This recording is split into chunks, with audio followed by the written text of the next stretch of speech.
makibalita. I am ready. Alerto sa tagulan ng GMA News. Naghahanda na ang lalawigan ng Aurora sa posibleng pagtama ng bagyong Chedeng. At dahil sa malalaking hampas ng alon sa dagat, dinagsa ng mga surfer ang lugar. Mula sa Aurora, may news to go si Oscar Oida live. Oscar.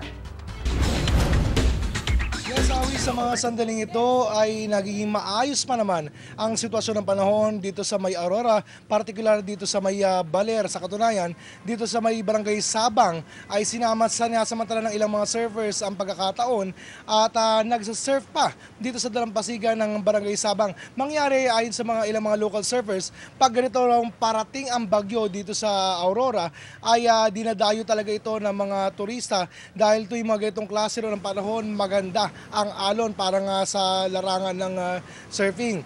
Kaya kaninang umaga ay namataan nga natin ilang mga turista mula sa iba't ibang parte ng bansa parang mag-surf sa condition ito ng alon dito sa may Baler. Samantala, hindi naman nagsasawalang bahala ang pamunuan lokal ng Aurora. Sa katunayan ay handa na raw sila sakaling ang manalasa ang bagyong si Chedeng.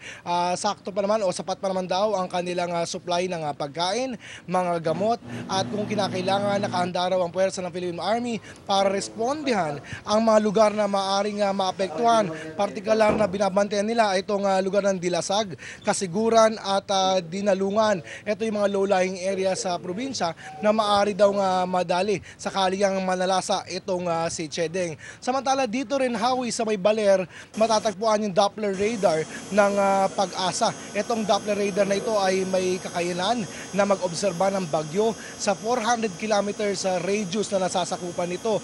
Sa pamagitan nito, maaaring mabasa o maobserbahan ang wind speed ng bagyo, yung kanyang direksyon, yung possible na landfall. Pero sa mga sandali ito, dahil nga lampas pa sa 400 km radius, ay hindi pa naoobserbahan sa Doppler radar etong si Chedeng.